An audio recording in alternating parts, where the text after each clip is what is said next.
At Lloydminster and District Co-op, membership matters more. Because being part of a co-op means you're connected to something bigger than yourself. From long-held legacy by those who built our communities, to people you call family, friends, and neighbors. When you're a Lloyd Co-op member, you're an owner in a local business that prides itself on purpose alongside profit. You earn cash back, you help support causes that matter most, and you're building a better way of life for the next generation. Membership matters more.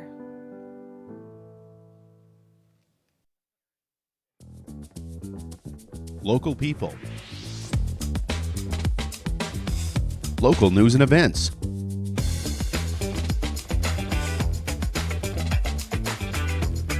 Local sports. Local matters. For all things Lloydminster and area, this is Live with Kurt Price. Welcome into the new Lloydminster Nissan. If you haven't been down here yet, we are now located on Highway 17 South in our brand new building. And if you're looking for a brand new car or truck or SUV, come see us. We have huge lot full of inventory. And who knows, you might win a trip to Las Vegas with your purchase as well. And there's great incentives right now as well, including some fantastic interest rates. The new Lloydminster Nissan, we won't sell you a car, we'll help you buy one. Well, Kagan Kneen is here from the Lloydminster Men's Shelter, and Kagan is going to be running for shelter, which will take him through Alberta and also through Saskatchewan on a 1,279-kilometer journey. And that's in order to raise funds for a new men's shelter here in Lloydminster. It's not just a name, it is Superior Water. Superior Water has 2 locations in Lloydminster, and they're open on Sundays to make filling your big blue jugs a whole lot quicker and a whole lot easier. And if you want great tasting water right from your tap, call Superior Water and ask about their under-the-sink reverse osmosis systems. 780-875-6636. I drink Superior Water because I like the taste. I believe it is Superior Water. Superior Water, open on 57th Avenue, Monday to Friday, 8 to 6, Saturdays and Sundays, 10 to 5. And they have a coin-operated location right beside 7-Eleven on Highway 17 South. Another Chase the Ace draw at the Lloydminster exhibition tomorrow night. And there are 38 cards in that Chase the Ace deck now. And the jackpot around $47,000 here as we start this morning. Tickets start at just $10. Or you can improve your odds and purchase 3 tickets for $25, 8 for $50, or 20 for $100. The Olive Tree and Salvation Army are hosting a community food drive at the Lloyd Mall. That goes until Saturday. They're located right across from Shoppers Drug Mart, and they're short food right now. So if you help them out, not only will they appreciate that, but they'll also enter you to win a prize for every 5 items that you donate. So stop in and make a donation during regular mall hours, and you could win a marketing package. You could also win a $300 necklace from Richardson's Jewelry. Lloydminster Auto Club is hosting their annual specialty vehicle car show at Lions Park this Saturday, July 20th. Registration goes at 9 and then runs until noon. The show goes noon until 4 at the park right across from the Lloyd Mall, and donations will be accepted for the interval home as your price of admission. Saskatchewan Summer Sounds is part of the Saskatchewan Summer Games, and on Wednesday, July 24th at Lakeland College, there's going to be a big party presented by Synovus, a free barbecue at 5 p.m. while supplies last, and that is followed by an outdoor concert with various performers. And once again, it is all free, and the Synovus zone is outside in between the college and the residences there. And it's a chance to enjoy the summer games with a night out of fun, music, and food. Extreme Indian Relay Racing is coming to Lloydminster July 27th and 28th at the Lloydminster Exhibition.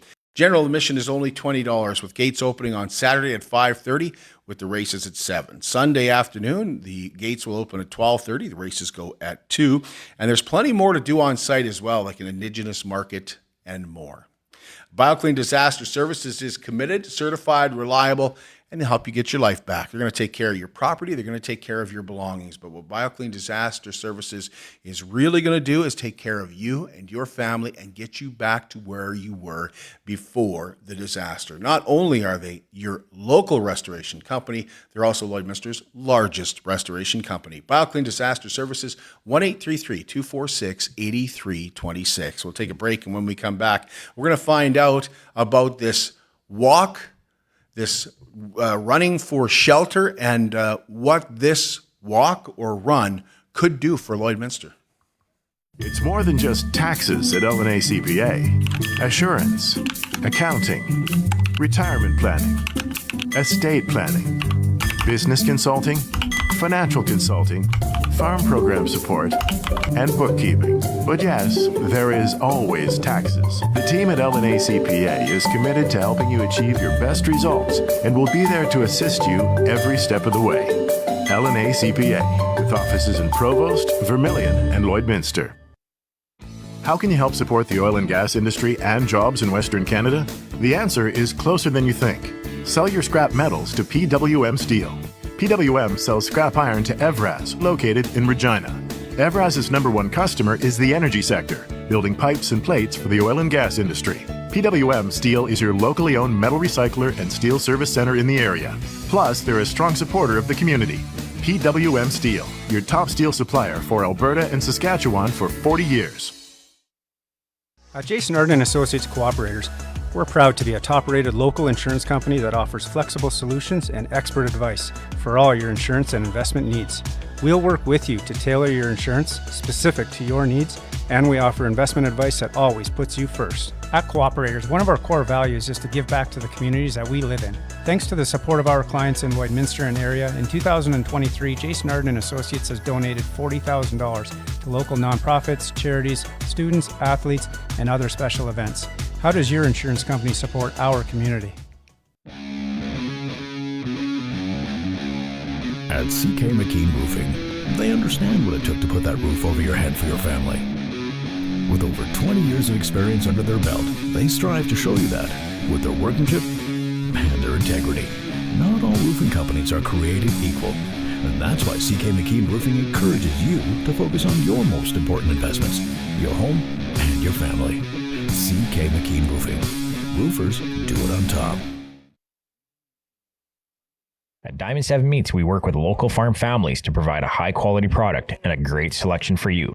Try our mouth-watering smokies, pulled pork, roast beef, and more, made pure and natural with no additives or fillers. We offer custom processing, and our experienced team works for you to provide a selection of sausage, burgers, and jerkies made to your specifications. Take your grilling to the next level with a Yoder smoker. Complete the grilling experience with a Canadian-made, award-winning line of House of Q barbecue sauces. We're locally owned and operated, and we look forward to seeing you today. I'm Brian Zinchuk of PipelineOnline.ca. I used to be a pipeliner, and I've spent the last 15 years reporting on energy in Saskatchewan. PipelineOnline.ca provides comprehensive coverage of light oil, heavy oil, lithium, helium, power production including coal, wind, solar, geothermal, natural gas, and nuclear. There's a lot happening in Saskatchewan's energy sector, and Pipeline Online is there for all of it. No one else comes even close. Wellings of Lloydminster is now offering 1 or 2 bedroom gorgeous villas for those 55 and over. If you haven't taken a tour yet, you should. These gorgeous 1-story villas are tax and maintenance free, and they are perfect for those that are looking for more freedom. Freedom to go on a trip and not have to worry about the big house, and you're still living your independent life. So if you have a pet, you can have a pet. You have room to have company over, and you can even get to know your neighbors with a nice centerpiece clubhouse that they're building as well. Big picture windows, beautiful appliances, backsplash, high ceilings, walk-in showers, in-floor heating. And of course, when we're looking at this week, you want the air conditioning, and they will definitely get you in with the air conditioning as well. So you can call Darlene and take a tour of Wellings of Lloydminster. That's Wellings of Lloydminster. Give them a call at 780-872-8537. Well, welcome back inside the new Lloydminster Nissan, and Kagan Kneen is our guest today, and we're going to be talking about his run that he's doing across the majority of Alberta and then into Saskatchewan as well to raise funds for a new shelter. So, Kagan, I thought not only would it be a great chance to find out about your walk, but also get to know you a little bit as well. So, really appreciate you coming in today. Thanks for having me. So we talked to you last week as well, and it was our first interaction. I hadn't met you yet, and so 4 months on the job at the Min Shelter. What prompts you to get involved with homelessness? So I come from a corporate background. So typically I've worked in retail, telecommunications, ophthalmology, vet med, but it was always for profit. And for me, it was coming back to my hometown. I'm born and raised in Lloydminster area, so excited to come back. And when I saw the opportunity to work in the nonprofit sector, I talked to a lot of friends and family members, and I thought, hey, you know what? I think maybe that will fill that void that's kind of been missing in giving back to individuals. So it's been super rewarding, very challenging, but very rewarding, and I'm really enjoying the job. When did you leave Lloyd? And So where I've did been you go gone to? for about 16 years. So I was in Saskatoon for about 10, 11 years, and then I was in Calgary for about 5 years. Okay. So coming back to Lloyd, still had family here then? Everybody's pretty much here. Everybody was here. Aunts, uncles, grandparents, siblings, they're all here. Okay, all right. So the position comes up at the men's shelter, and Yep. you go, this is a chance for me to give back. Yeah, absolutely. Lloydminster has given me so much. I attended Lakeland College, got my commerce degree here quite a few years ago, and then I've had a lot of life experiences and owned my own companies and all of that kind of stuff. And for me to be able to come back and give back to the community that's given me so much, I know that there's kind of a stigma, especially in regards to unhoused individuals and homelessness as a whole. So for me to be able to come back and hopefully help out the community and help out the clients is what my core focus is right now. How much did you know about that before you saw the job become available, sort of thing? So I've known a little bit about it. When I owned my own company in Calgary, one of the individuals I was selling cell phones to, I owned a cell phone store, was actually an executive director of another shelter facility for women that were expecting children. And I did fundraisers for them and worked with them. And I saw the passion that she had and how rewarding it was. So that was my first glimpse into the non-profit sector, and especially in regards to challenges with homelessness and unhoused individuals.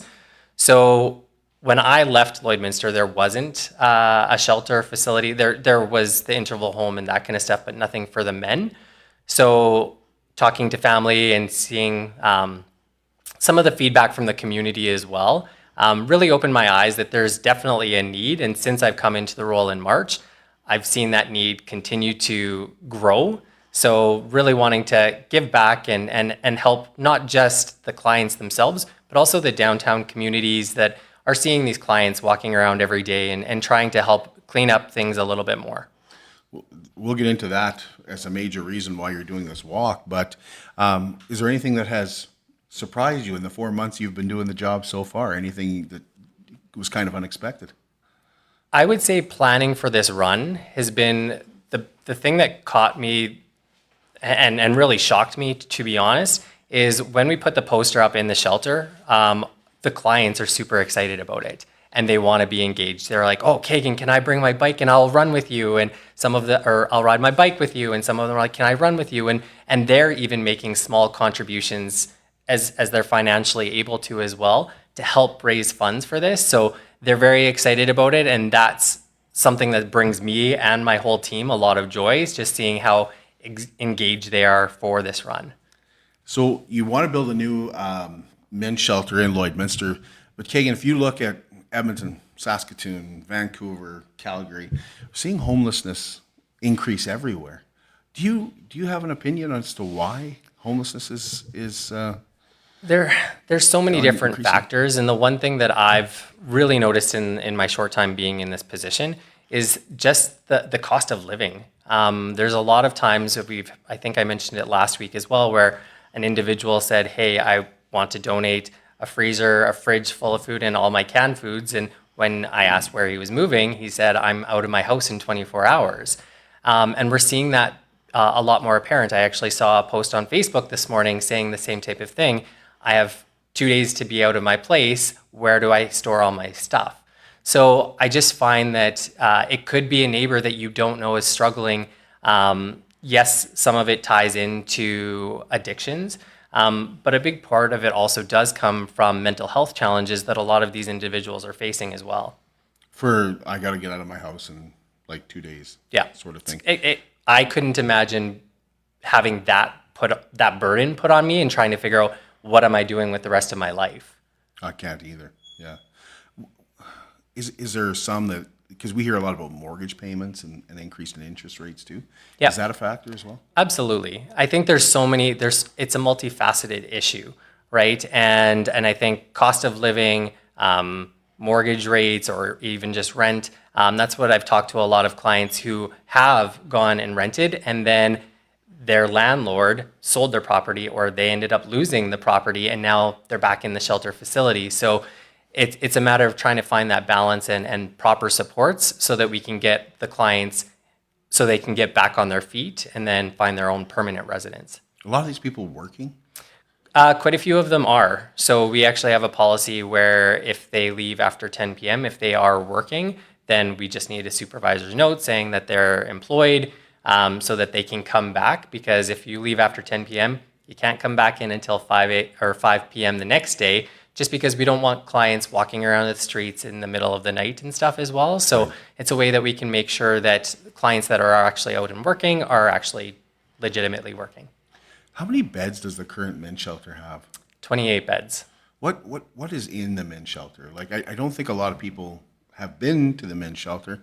What would you find when you go into the men's shelter? There's 28 beds in, I'm guessing, 2 rooms, maybe? How many? It is a very congested space, and I would encourage anybody to come. We will give you a tour of the shelter and see what we work with, but it is just one long, narrow dorm that has the 28 beds. We have a bathroom facility, a very small laundry room, a dining room where there's a TV so that there's at least some kind of entertainment, a tiny little kitchen, and then the office, admittance area, and then the basement is all just storage. So it is a very, very tight space. Do you guys provide food there? We do. So we make sure that the clients that are checked in, they actually get 3 meals a day. And then we work with the other agencies. So for example, the Olive Tree does dinners certain nights of the week. Some of the different faith-based communities also will do lunches during the week. So we make sure that we don't double up. So we provide food to outdoor clients as well for any days that there aren't meals being provided by other providers as well. Is the sole reason to build a new shelter for more beds? It's more beds, more support services as well. Because right now our facility is so small that we can only have the clients in, feed them, and then we actually have to get them to leave because we have to do their laundry, we have to get the dorms cleaned up, because we don't want to have like infestation problems, anything like that. So that's where you'll see more clients sitting at the front steps or walking around downtown during those times where we have to ask them to leave while we clean up. So the intent of the new building is so that we can actually have maybe like a gymnasium so they can be active and have activities during the times that we're cleaning up the dorms. We're also talking about like a woodworking shop where they can build dog houses and bird houses. We can sell them to the public. So it's giving them back a purpose as well, rather than walking around downtown. And then also to build really safe outdoor space. So for clients that aren't necessarily staying in the shelter, they have somewhere to go. So it'll have gazebos, it'll have picnic tables and benches so that they can use our facilities. So water, bathroom services, all of that kind of stuff as well, right on property. One of the things that came up last week was specifically mentioned was showers. Yes. How important, because you said you have a bathroom now. You have one bathroom for 28 people. Yes. It's very small. And that's where when the clients actually leave for the afternoon, we open up the showers to anybody else that's not checked in. So that's women, youth, other men who aren't staying in the shelters. They can actually use the showers as well during that time. So the intent is to have more facilities available and a washroom that's going to be available 24 hours so that they're not going to local gas stations and that kind of stuff as well. So is that currently? Like, no. You can't open up, you're not opening up the showers right now. The showers are open right now just for when the clients are booked out in the afternoons. Right. Yeah. Okay. But like, how many beds would you like to see in a new shelter? So the new shelter, we want a double capacity. So we essentially want to have 2 dorms, Dorm A and Dorm B. Dorm A would be individuals, so 30 beds that are for clean and sober individuals that maybe they're doing job applications or maybe they're already working and we're just trying to save up money so that they can move out of the shelter facility. And then Dorm B would be another 30 beds for those that are maybe active in an addiction or a mental health challenge, that kind of stuff. so that we can work with them and get caseworker support so that we can transition them hopefully out of that dorm into dorm A. The one thing that I found since being in this role is that a lot of the clients are going through treatment. So maybe they're going to Thorpe or they're going to AA or anything like that, but they come back from treatment and they're clean, sober, but then 2 bunks down, somebody else is active in that addiction, and now it triggers them back, and now they've regressed. So all of the money that's gone into their treatment programs and the time that they've invested into it is kind of for nothing. So we want to provide more solutions so that they have that separation. So we would have different dining times for individuals that are in the clean and sober bunk as compared to the ones that are in the active in their addiction. Same thing, separate outdoor spaces, a backyard space that's available for those that are clean and sober and so on.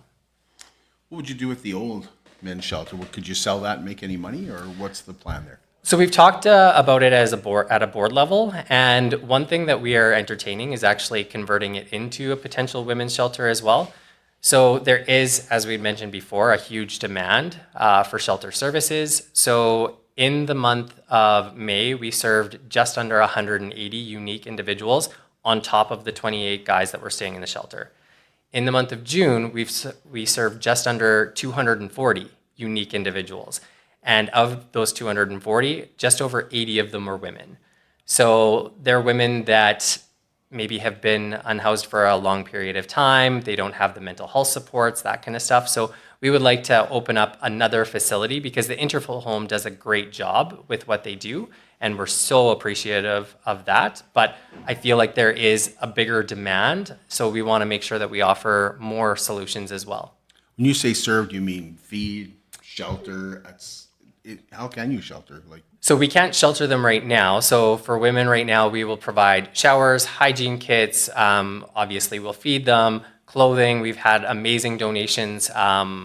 Shoes from certain, like Brixton Shoes made a huge women's donation of shoes as well. So there's a lot of organizations that have been able to help us from providing things not just for men, but also for women. So a lot of the what you read on social media is people walking around downtown. This sounds like a new men's shelter. You're giving some people some purpose. They're not just going to be roaming around downtown, and that would make the downtown safer. Absolutely. What do you think, Kagan, when you hear people say, well, I don't want to go downtown, there's homeless guys walking around, it's not safe. What do you hear? What do you think? So I hear that, and I've lived in Saskatoon, I've lived in Calgary, and kind of like we alluded to last week when Becky and Tyler were also talking about it, it feels unsafe because you don't know their story, right? So don't judge a book by its cover. I know lots of individuals who work on the rigs, and when they're wearing their hard hat, their coveralls and stuff, you're like, oh, maybe they're a little bit harder to deal with or whatever, but at the end of the day, you don't know their story. They could be the nicest individuals, right? So it's just not judging a book by its cover, and I have never not felt safe. I know when I first moved here, I was like, oh, it's a new space, we'll see, but the level of respect that the majority of the clients have for community, for the other clients, for the staff, and for the public as a whole. As Becky and Tyler also alluded to, there's probably a handful of individuals who are the ones that are causing lots of problems in regards to the theft, the vandalism, that kind of stuff. So that's where us as organizations are trying to work together to hold them accountable, working with the RCMP as well. But for the clients as a whole, they really don't want to be in this situation. They have bigger goals and aspirations. It's a matter of how do we work with them to get them out of the situations. Do you have a place to build or a building picked out? We've got a couple of buildings that we're looking at right now. So we are working with the city of Lloydminster. They just came up with a new land use bylaws. So trying to work with finding the proper space that would work to facilitate all of the needs that we would have. So there's a lot of people I see go, why downtown? Why does it have to be downtown? Do you want to answer that? Well, shelters, so if you look at Western Canada and Alberta and Saskatchewan as in particular, shelters that are further away from downtown don't have clients staying in them.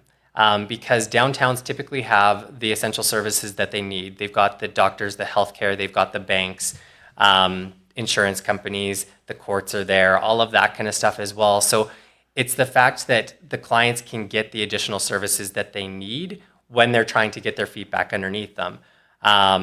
There are other communities that have built shelters also on the outskirts of communities, and they're empty. So it's investing a lot of money into something that isn't going to be used, and especially being in a province like Alberta and Saskatchewan, where winters are cold. So depending on what your transit system's like, how are they getting to those shelters in the minus 40 degrees? Last week when you were on, Kagan, one of the biggest feedback points that you guys raised that I got feedback on, and maybe not on social media, but from people coming up and talking to me, was about getting people identification. And once you're in Alberta, you're now Alberta. You can't have access to services that are provided by Saskatchewan. It seems to a lot of people that I talk to that approach me was like, this should be the easiest thing to correct. Because there's no PST in Lloydminster. Why would it be that I can't access services? It just seems like it's so simple. And that's the biggest feedback that I got, is like, if that's one of the biggest hurdles, why can't we get that arranged? Well, we have to have been working on this for years, and you're come along 4 months. Does it not seem to you like this is, like, it's almost like an immature thing from a government standpoint? Well, and that's where it's really getting the governments talking to each other. So the provincial governments, so I've talked to our government partners in Alberta as well as Saskatchewan and voiced those concerns because our shelter is on a Saskatchewan side. What we've noticed, especially because it's just finishing tax time, a lot of clients that were Alberta residents and then are now using the shelter facilities, we would file their taxes because they want to do what they need to do, and we'll file their taxes for them. But as soon as we do that, that kicks them off of their Alberta healthcare coverage. But they're not technically a Saskatchewan residents because we're an emergency shelter. We're not a permanent residence. So that's where working with organizations like Olive Tree, where they have funding that's available to get their medications covered, because we had a couple individuals who were or are schizophrenic, and immediately they canceled their medication coverage, which obviously is a risk to that individual as well as others. So trying to find those solutions, but we've made it very aware to our government partners that there has, especially being a border city, there's a disconnect in regards to what we're doing and how we're actually serving the clients that need these services. So, You ever feel like you're running quicksand? yes, all the time. Well, you are going to be doing some running. You're going to be running 1,279 kilometers. Tell us about how you came up with this idea. Or was it you and you alone that came up with this idea? So my mandate when the board brought me on was they're like, we want you to work on community relations and we want you to find a new building. So I was like, okay, I'm a people person. I was like, I love building relationships. And then my business mind goes on and I'm like, well, I've ran my own companies. What do I need to do with this? And I was like, we're a nonprofit. I look at the account. I was like, we don't have money to buy a brand new building. So it was actually in one of our board meetings a couple months ago. And I was like, so guys, this is my idea. And I think they all kind of looked at me like, yeah, right. You're actually going to do this. But then a couple weeks after the board meeting, they're like, hey, if you think that you can do it, go for it. So I was like, well, the feedback was, well, it's a very congested time to come up with a huge fundraiser like this and try to build some traction. So that's why doing more interviews like this and trying to get that information out there is super important, because if the community doesn't support it and we don't get enough funding, then we're going to have to do smaller fundraisers here and there.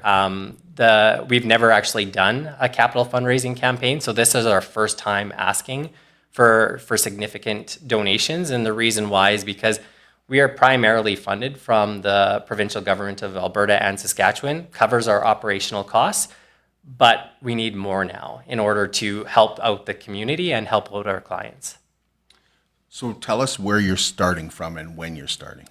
So I'm starting August 1st. So most people haven't heard of DuQuoin, Alberta. It's just a small settlement. It's not even a town. The reason why I chose DuQuoin is because it's pretty much right on the Alberta-BC border. And then I'm finishing hopefully on the 25th of August in Roxton, Saskatchewan. So just east of Yorkton, pretty much on the Manitoba-Saskatchewan border. And the reason I chose those two locations because I truly wanted to run border to border, because the government partners are the ones who have funded us operationally for a significant amount of time. So I wanted to drive awareness for the challenges of the unhoused community organizations for both provinces. So that's why when I'm running through Edmonton, I'm going to be touring a couple of the shelter facilities there, driving awareness for the services that they provide. And the same thing when I go through Saskatoon and Yorkton. DuQuoin, is that by Mount Robson? Oh, I didn't look that deep into it. I just found the point. You'll be running through the mountains, though, right? Yes, I'll be running through Jasper. Yeah. Yeah. So you'll be up a little bit. Yes, and that's why everyone's like, well, why don't you finish there and have a vacation? I was like, my legs are going to be tired. I would rather be in the mountains with fresh legs than... Well, how many kilometers do you have to run each day?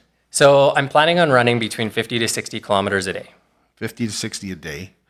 So what's a marathon? 42. 42. So over a marathon every day. Is anybody running with you? No, but we are encouraging anybody that wants to come out different legs of the run itself. I know there's a lot of interest from the running community. They want to join when I'm running through Lloydminster. A lot of the clients want to join as I'm running through Lloydminster as well. So we encourage anybody to join anywhere along the route. Who will be with you? So it's just one pilot vehicle, and it's my mother. So bless her heart, she hates driving. So the fact she's going to be driving ridiculously slow for 25 days. But yeah, she's going to be driving a camper, an SUV, and then pulling a trailer. So she has somewhere to stay. I'm not staying in the trailer. The challenges of the unhoused community members is they don't have a house. They don't have a roof over their head. So I'm actually going to be staying in a tent.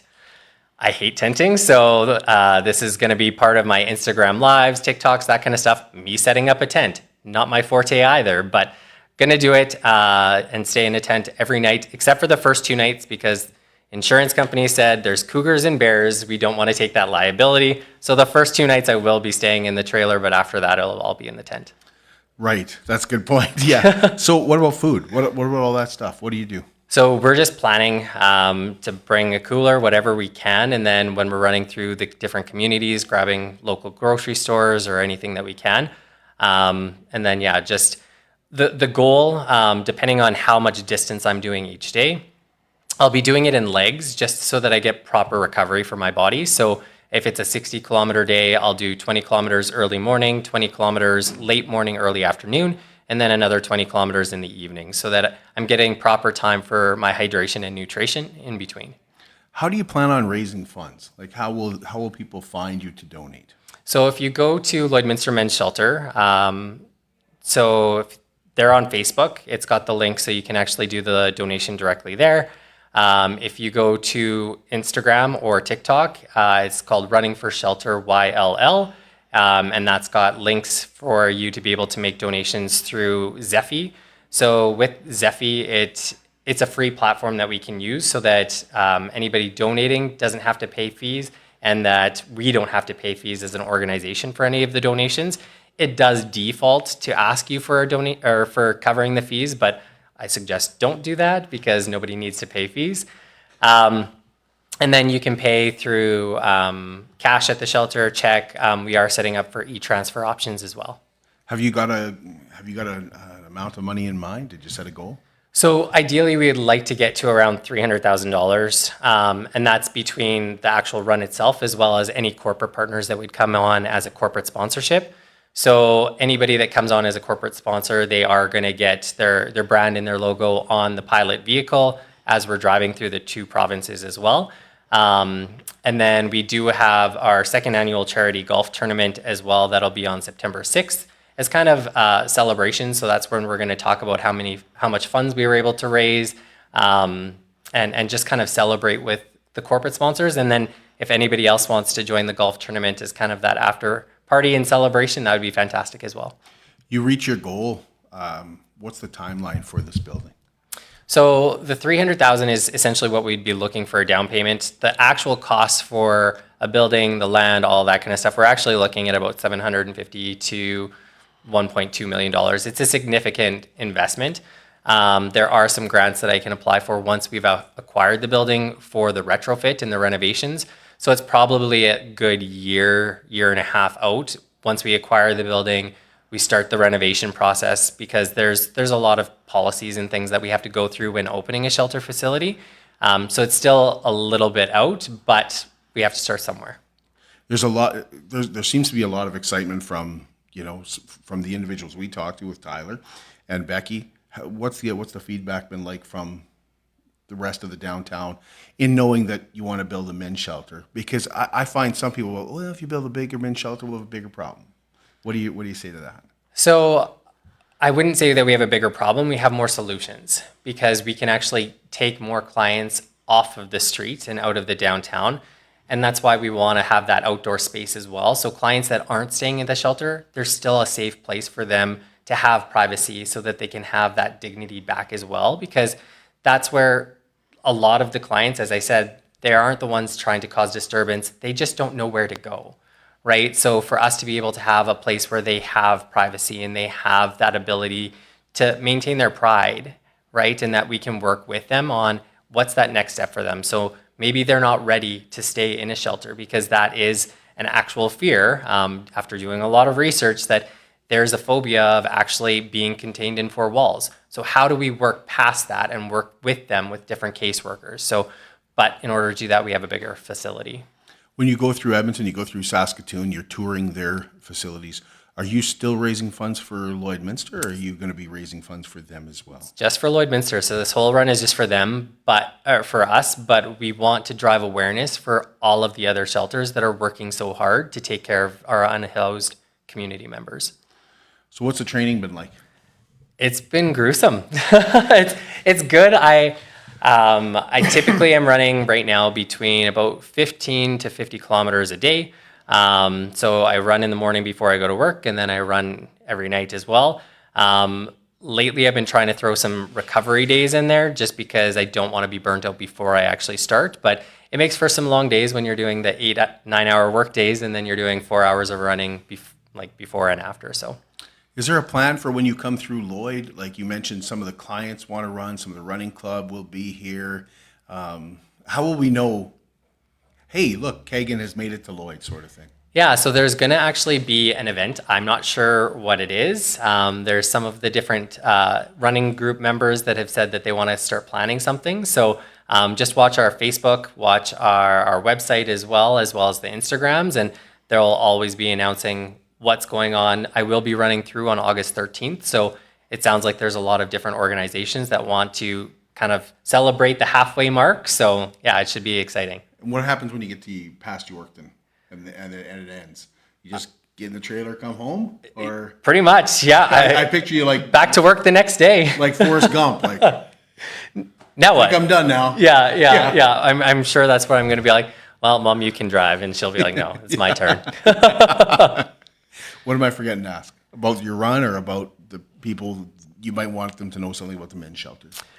The big thing is, I know that there's been a lot of challenges with the men's shelter in the past few years. A lot of challenges that have come up and been brought to my attention. And that's what I'm really trying to work, is to mitigate some of those pain points that we've had historically. So what can we do as a community, as an organization, to not just better serve the community, but also the clients that we're serving? Because at the end of the day, they're a contributing member of society. So we need to treat them with that same respect. So how do we do that? Work with them, right? So let's make sure that we're giving them the tools to be successful. As we've said, there's a lot of challenges when governments don't talk to each other, or different agencies aren't working together. So that's what I'm very excited to be back in Lloydminster, working collaboratively with so many amazing organizations to better serve the community and our clients. Thank you, Kagan. Appreciate your time. Yeah, thank you. And appreciate you, running across 2 provinces as well to raise funds for a new shelter. We appreciate that. Nope, thank you. We have an oil show coming up in Lloydminster in September. I can't believe it's been 2 years since the last oil show already. And we're going to get the details on that tomorrow, so you can join us 10 a.m. tomorrow morning right here from the new Lloydminster Nissan.